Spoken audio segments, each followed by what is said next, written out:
से गर्म पानी लग सकती थी। एटलीस्ट परवाह है ऐसे मेरी। किसी को भी लग सकती थी सौम्या। मंगल दिन भर किचन में आती जाती रहती है, अगर उसे लग जाती तो? अगर जिम्मेदारी ली है तो उसे ढंग से निभाओ। अगर मंगल को खरोच भी आ गई ना तो मुझसे बुरा कोई नहीं होगा। मंगल, मुझे माफ कर देना, मैंने तुम्हारा बहुत दिल दुखाया है, बार बार तुम्हें दुख पहुंचाया, प्लीज मुझे माफ कर देना। अम्मा, इसकी कोई जरूरत नहीं है, गिले शिकवे तो अपनों से किए जाते हैं, ये तो बाहर वाली है ना, इनसे क्या रूठना मनाना। आप जाइए सौम्या जी। नहीं नहीं मंगल, सौम्या कहीं नहीं जाएगी।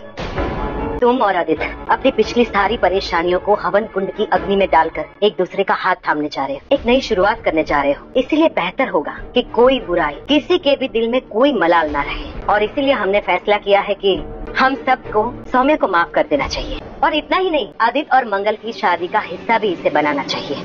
पर मौसी जी, ये कैसे? हम घर के बड़े हैं। मंगललक्ष्मी के आने वाले एपिसोड में भाई एक अलग ही ट्विस्ट देखने को मिलने वाला है। यहाँ पर सौम्या की एंट्री हो गई है मंगल के घर, और सौम्या को देखकर भाई सारे लोग शॉक हो जाते हैं। पहले तो यहाँ पर कुसुम उसको थप्पड़ वगैरह मार देती है और गुस्सा करती है कि तुम्हारी हिम्मत कैसी होगी यहाँ पर आने की, मतलब इतनी सारी चीजें होगी और तुम फिर दोबारा से हमारे घर पर आ गई। और वही हम देखेंगे कि सारे लोग इकट्ठा हो जाते हैं। पहले तो यहाँ पर भाई हमने देख ही लिया था कि उसको एकदम से सपना आ जाता है कि आदित्य को सारा सच बता दिया है। यहाँ पर आदित्य गुस्सा कर रहा है कि भाई मेरे को तो कोई मतलब नहीं है तुमसे, यही मेरे पीछे पड़ी हुई थी और मैं तो उसको बिल्कुल पसंद भी नहीं करता हूँ। मेरी तो भाई ऑलरेडी वाइफ है, बच्चे हैं, तो मैं क्यों इसके संग कोई चक्कर वगैरह चलाऊंगा, और यही मेरे पीछे पड़ी थी। तो ये जो सपना था उसका कि घर से बाहर निकाल दिया है सौम्या को, ये तो खत्म हो गया है क्योंकि वो सपना देख रही थी।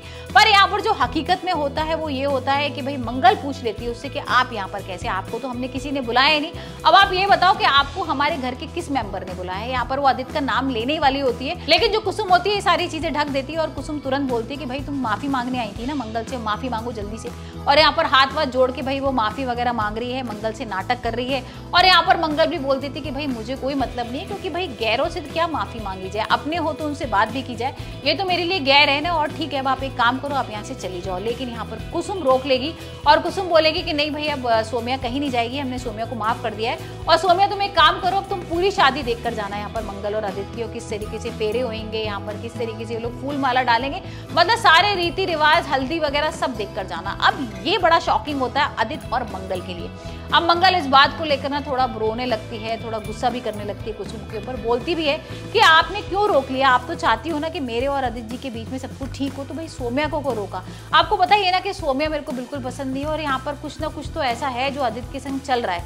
लेकिन यहाँ पर भाई कुसुम उसको समझाती है और बोलती है कि तुम्हें समझ में नहीं आएगा, ये तुम्हें बाद में समझ में आएगा मैंने क्यों रोका है। और यहाँ पर हमने देखा ही था ना कि कुसुम शांति को समझा भी रही होती है कि भाई मेरा एक बड़ा प्लान है यहाँ पर, किस तरीके से मैं यहाँ सौम्या को इसलिए रोक रही हूँ क्योंकि भाई वो हमारे सामने रहेगी। वो घर के बाहर रहेगी तो कुछ ना कुछ नाटक जरूर करेगी, लेकिन अगर हमारे सामने रहेगी आंखों के तो हमें पता लगता रहेगा कि भाई वो क्या करने वाली है, और फिर उसकी हिम्मत भी नहीं होगी कुछ करने की। क्योंकि अगर वो बाहर कहीं रही तो यहाँ पर हंगामा करेगी शादी में बीच में, और भाई बहुत ज्यादा नाटक हो जाएगा। और मैं चाहती नहीं हूँ कि शादी में कुछ भी नाटक हो, यहाँ पर मैं चाहती हूँ आदित्य और मंगल की आराम से शादी हो जाए। तो अब ये तो देखना बहुत इंटरेस्टिंग होने वाला है कि सौम्या कोई नाटक ना करे, ऐसा तो हो ही नहीं सकता है क्योंकि भाई शादी है आदित्य और मंगल की और वो तो बिल्कुल नहीं पसंद करती है। तो अब देखते हैं यहाँ पर सौम्या क्या कुछ करती है।